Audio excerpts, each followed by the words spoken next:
The attic was never meant to be opened again. Not since the night his voice disappeared from the hallway, and the house forgot how to breathe. It's always colder up there. Even in summer, the air holds still, thick with dust and something else, memory. Maybe. Or guilt. Wooden beams creak softly beneath forgotten boxes.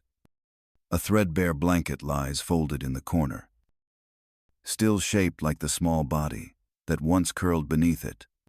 Faded glow-in-the-dark stars cling stubbornly to the sloped ceiling, some flickering faintly when the light shifts.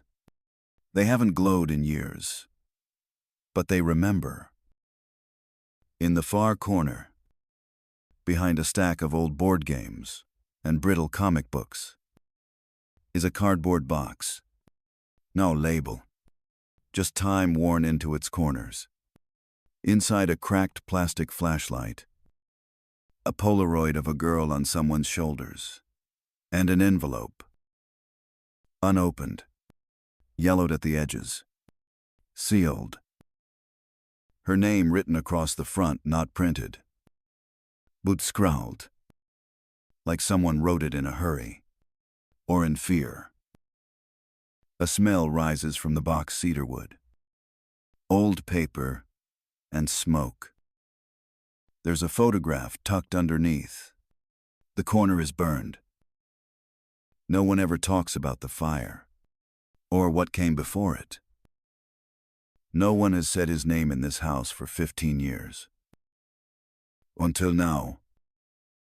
Because today, she opened the attic door, and the silence let something slip through. A letter, a name, and a truth that was never meant to be found. The story begins with what he left behind, and what she was never supposed to know. The house still held its shape. Samapala walls, same cracked baseboards along the stairs, but time had settled into the corners, like dust. And the quiet now felt deeper than silence.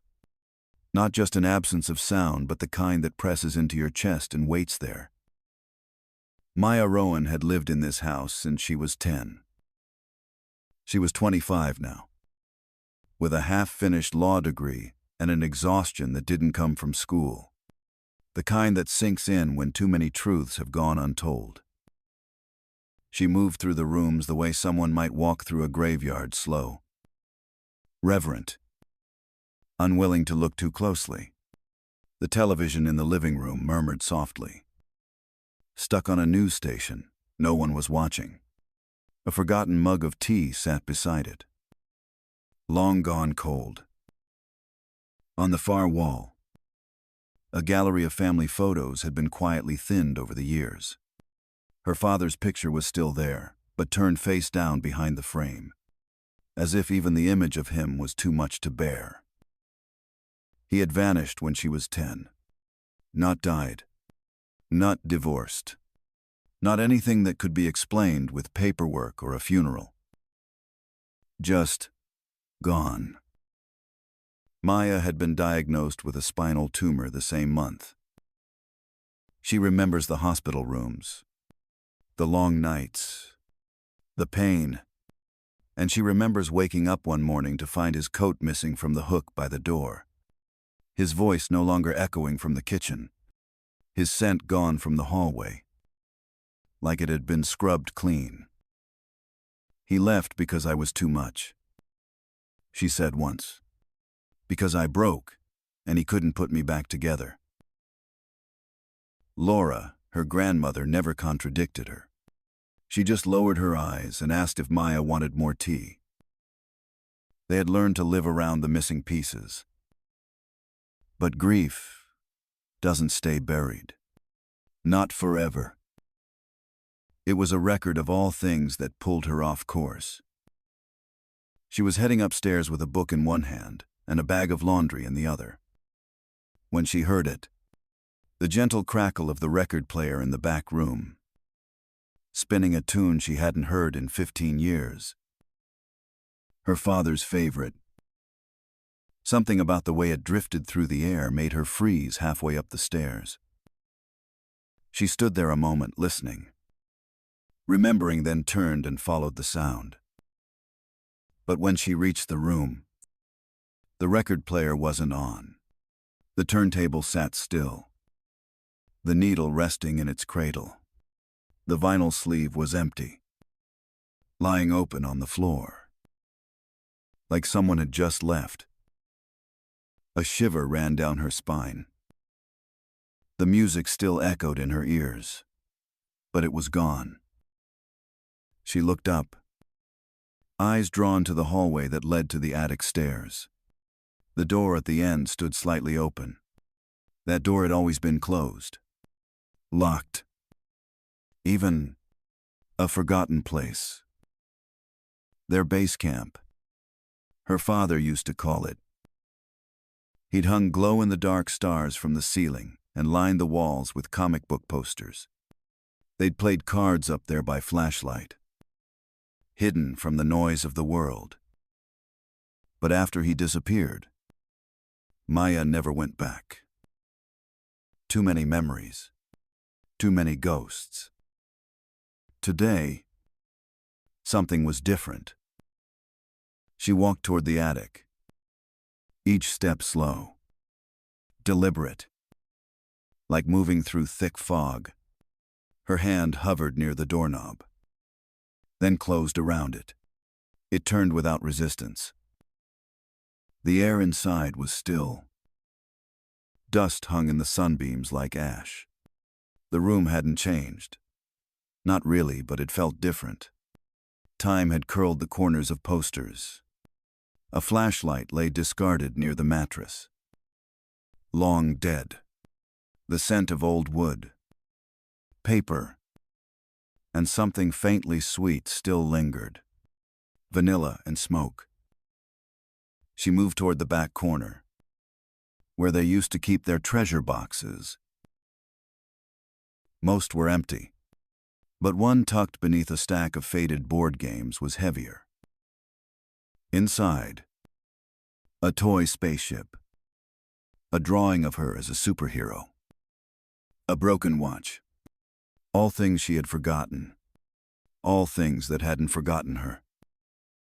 And at the bottom, beneath a folded flannel shirt, there it was, an envelope, the edges yellowed with time, her name written across the front in unmistakable, slanted handwriting.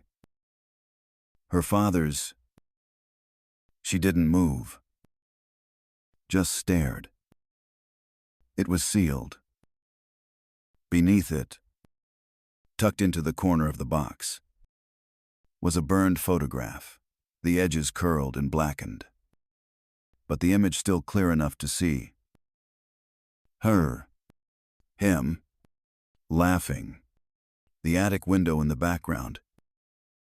The photo had been torn, but someone had tried to tape it back together. The letter felt heavy in her hand. On the front, just beneath her name, 4 words. Only open when you're ready. But that wasn't the end.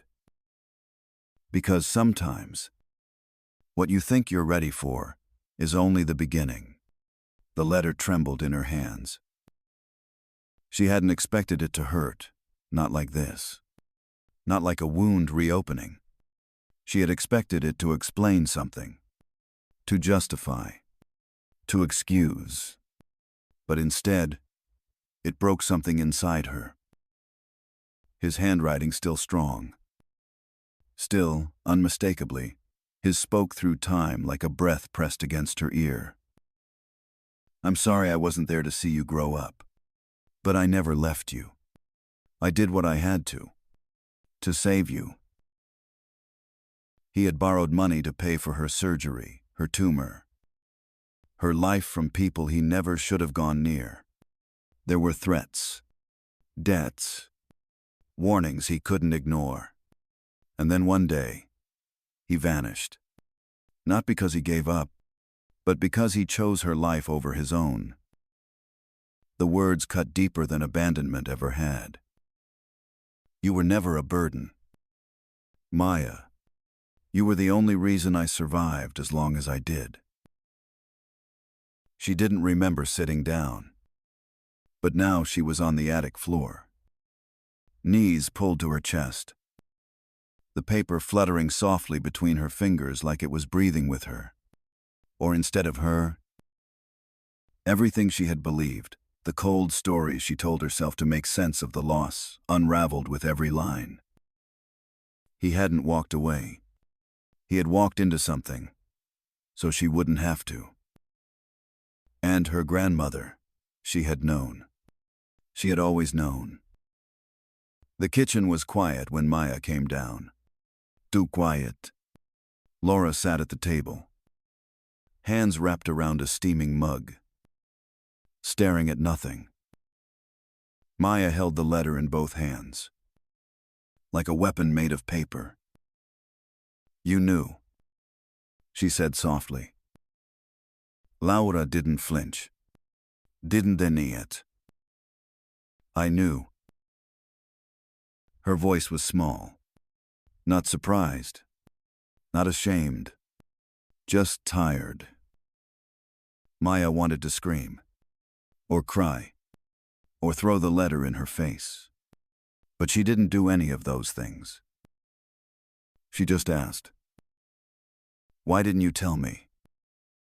Laura looked up at her then, and something flickered in her eyes, a sadness so old it felt fossilized. Because if I told you why he left, you would have missed him for real. The words landed like a blow. It was easier to let you hate a man who loved you than to watch you grieve someone you'd never get back. Maya stepped back from the table, from the room, from her. Everything felt warped, as if the air itself had changed. That night, the house was restless. Floorboards creaked that hadn't creaked in years. The wind moved through the walls like it was searching for something. And Laura was gone by morning. Her bedroom door stood open. Bed made. No noche. Just the soft hiss of the kettle on the stove, and the echo of footsteps too far ahead to follow. Maya rushed outside, scanning the street, heart pounding. Then she saw it just at the end of the block.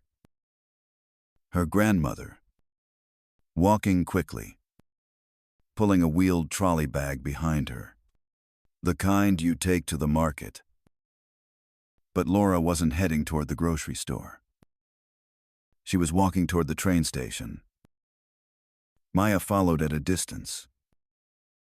The streets felt unfamiliar under her feet. The world too bright, too loud. A child's laughter somewhere behind her. A bus engine rumbling low. Her own breath in her ears. At the station, she saw Laura not on a platform, but tucked near the far edge of the concourse. And there was a man. Tall, leather jacket, too still. They didn't hug, didn't speak like friends. Laura handed him the trolley bag. He unzipped it slightly, peered inside, and nodded. Then he turned, and Maya felt her stomach drop. Because in that moment, he looked straight at her, pointed, and Laura turned too. Her face went pale. Her mouth opened. Maya. And then louder, sharper. Run. But it was already too late. The first thing she felt was cold. Not the kind that creeps in from a window left open, but a deeper chill, the kind that seeps into your skin and stays there, the kind that remembers you. Maya's head throbbed. Her wrists burned. Plastic bit into her skin. Something tight pressed against her mouth. The room came into focus slowly. Stained wallpaper. A flickering bulb. The smell of mildew and rust. She was zip-tied to a chair. Gagged. Chained to a heater bolted to the wall. Whoever had brought her here hadn't rushed. They'd done this before. And then, the sound of footsteps. Measured. Confident. A door opened. Light pooled in. He stepped inside like he owned the room. Like he owned her. Dark jacket. Graying stubble. A slow smile that didn't touch his eyes. "You've got your father's eyes," he said. "I should know. I killed him." Maya didn't move. Couldn't. Not from fear, from rage. It swelled inside her like fire behind glass. He crouched beside her. Too close.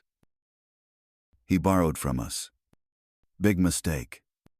He didn't pay. You know how that ends." He held something between his fingers. The letter. This is evidence. This is liability. He stood again. Pacing now. As if giving a lecture. "Your grandma's been paying us off for 15 years. Sweet thing.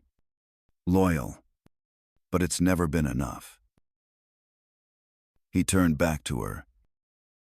"But you might be enough. 70 grand. Sitting pretty in your name. Isn't that right?" Maya's heart pounded in her chest.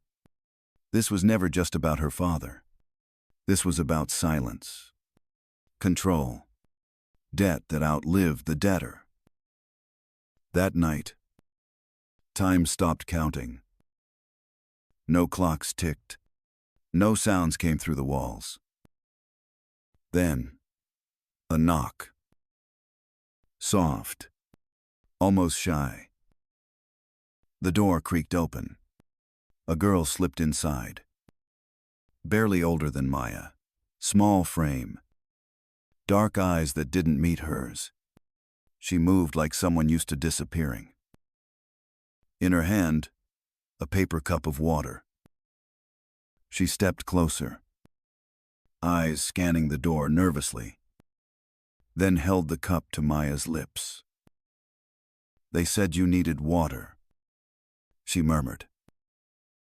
Her voice was hollow, tired. But as she leaned in, something changed in her face. A flicker of memory. Recognition. Maya looked at her, really looked, and whispered through the gag. "Please. I need help. They said they killed my dad. Evan Rovan. Do you know him?" The girl's hand trembled. She looked down and for a moment said nothing. Then, so quietly it was barely a breath. "Your dad helped my mom. He gave us time. Bought us 3 more months." She hesitated. "They killed him anyway. Then they took me." She slipped something into Maya's bound hands behind the chair. Cold. Metal. A fork. "My name's Kesher. I owe him." Then she was gone back into the dark. The fork was dull. But hope isn't about sharp edges. It's about possibility. Maya worked at the zip ties. Her wrists raw. The fork slipping. Scraping. No give.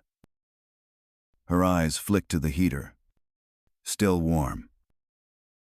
She shifted. Inch by inch. Until the plastic touched the metal. The smell came first.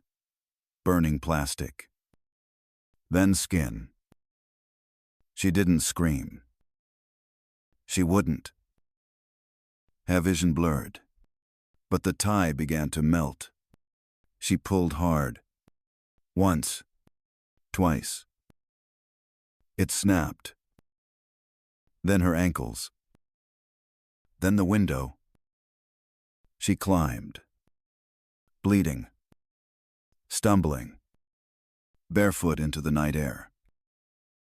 The world outside was still spinning. But she ran anyway. The police station lights blurred through tears.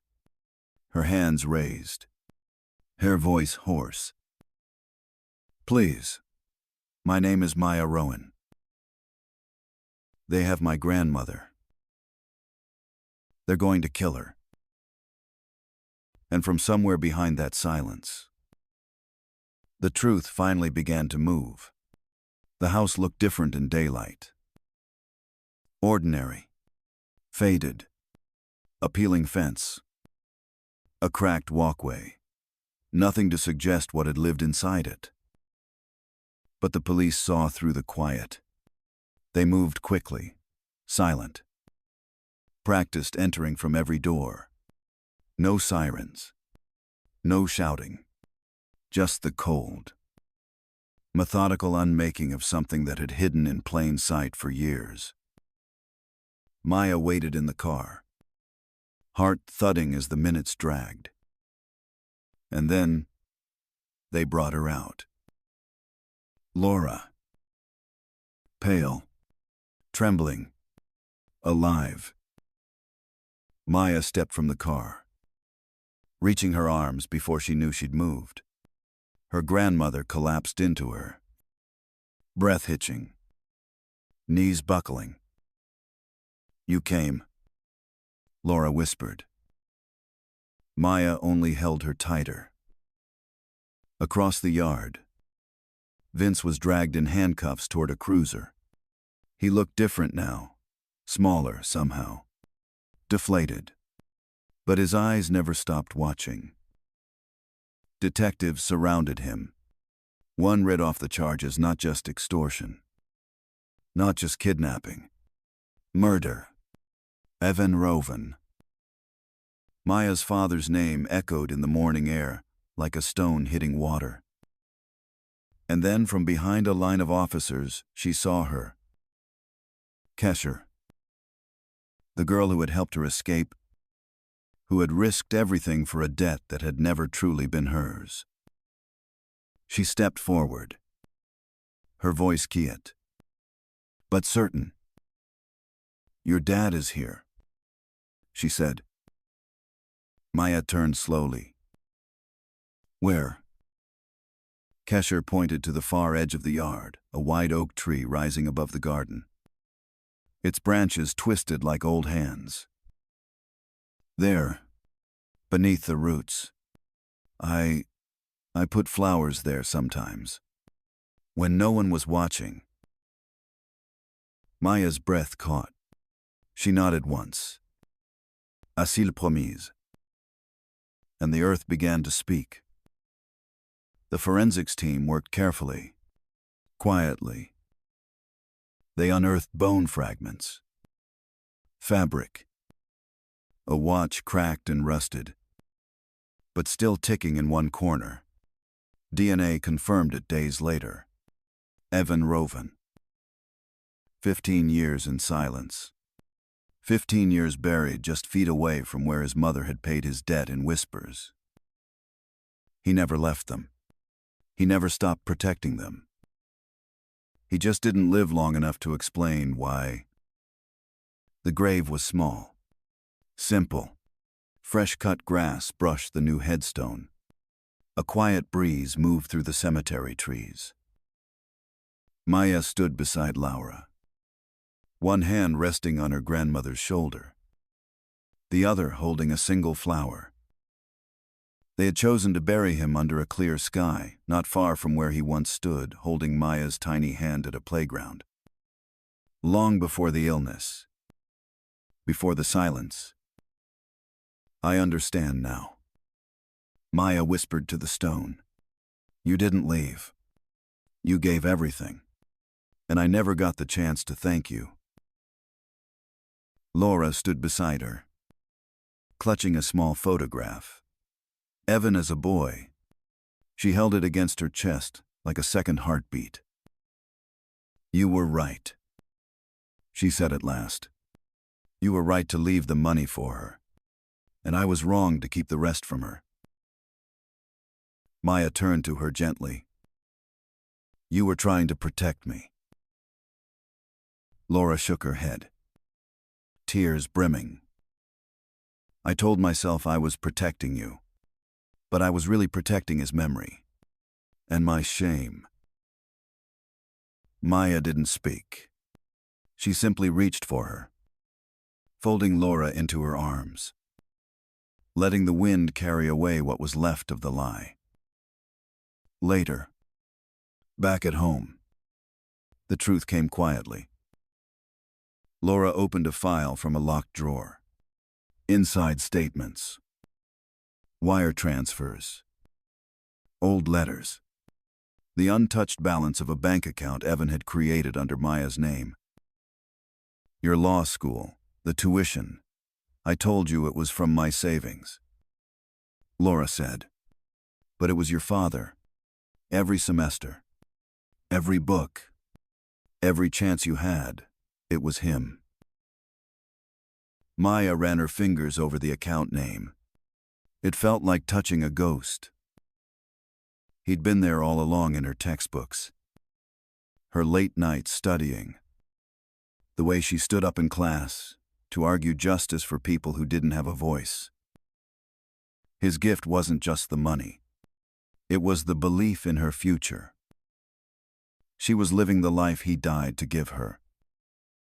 And somewhere in the quiet of that house, the weight of 15 years finally began to lift. Some truths take years to surface. Others are sealed in silence, waiting for someone brave enough to open the door. For Maya, it was a letter in the attic, a name written in her father's hand, a map made of grief, sacrifice, and love that never stopped speaking even after death. She thought he'd left her, but he had been there all along, just beneath the surface. And still there are questions. Still, shadows moving at the edges of what we understand. If this story stayed with you, let us know below. Like the video.